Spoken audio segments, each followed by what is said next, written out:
ঈমানের সর্বপ্রথম ও সর্বপ্রধান বিষয় হলো তাওহীদ।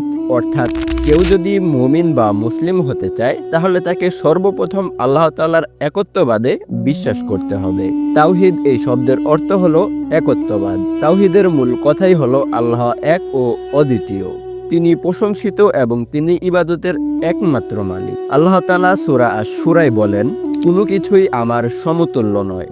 আল্লাহ তাআলা সৃষ্টিকর্তা, পালনকর্তা, রিজিকদাতা ও ইবাদতের একমাত্র সত্তা। পৃথিবীতে যত নবী রাসূলগণ এসেছেন তারা সকলেই লা ইলাহা ইল্লাল্লাহর দাওয়াত দিয়েছেন, অর্থাৎ আল্লাহ ছাড়া অন্য কোনো মাবুদ বা ইলাহ নেই। এই এক তাওহীদ প্রতিষ্ঠার জন্য পৃথিবীতে প্রায় 1,24,000 বা তার কম বেশি নবী রাসূলগণ এসেছেন। তাওহীদ মূলত তিনটি ভাগে বিভক্ত: তাওহীদ আল রুবুবিয়্যাহ, তাওহীদ আল উলুহিয়্যাহ, তাওহীদ আল আসমা ওয়াস সিফা।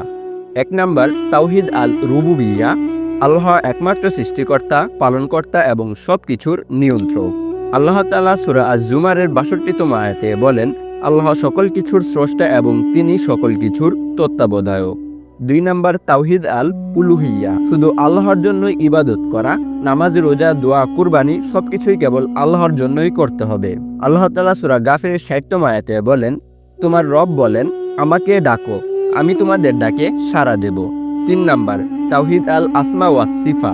আল্লাহর নাম ও গুণাবলী কুরআন ও হাদিস অনুযায়ী বিশ্বাস করা, কোনো বিকৃতি বা পরিবর্তন ছাড়া। আল্লাহ তাআলা সূরা আল আরাফের 18তম আয়াতে বলেন, আল্লাহর সুন্দর সুন্দর নাম রয়েছে, তোমরা তাকে সেই নামেই ডাকো। জান্নাতে প্রবেশের মূল চাবিকাঠি হলো তাওহীদ।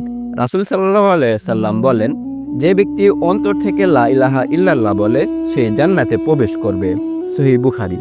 এবারে চলুন তাওহীদ মেনে চলার কিছু উপায় বলি। শুধু আল্লাহ তাআলার উপরেই ভরসা রাখতে হবে। আল্লাহকে উদ্দেশ্য করেই সকল প্রকার ইবাদত করতে হবে। কাউকে আল্লাহ তাআলার সমতুল্য মনে করা যাবে না, কারণ আল্লাহ তাআলা সূরা আন-নিসার 48তম আয়াতে বলেন, নিশ্চয়ই আল্লাহ তাকে ক্ষমা করবেন না যে আল্লাহর সঙ্গে শিরক করে। কুরআন হাদিসের আলোকে আল্লাহর নাম ও গুণাবলী সম্পর্কে বিশ্বাস করতে হবে। শিরক থেকে সম্পূর্ণরূপে বিরত থাকতে হবে। মানব জীবন এক অনন্ত যাত্রা, যার শুরু আছে কিন্তু শেষ নেই।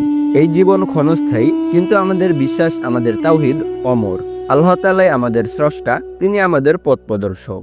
আর যদি সত্যের পথে থাকতে চাই তবে একমাত্র তারই ইবাদত করতে হবে, একমাত্র তার কাছেই সাহায্য চাইতে হবে, কারণ তিনি আশ্রয়দাতা ও রক্ষাকর্তা। আল্লাহ তাআলা সূরা মায়েদার 23তম আয়াতে বলেন, তোমরা যদি বিশ্বাসী হও তবে কেবল আল্লাহর উপরেই ভরসা করো।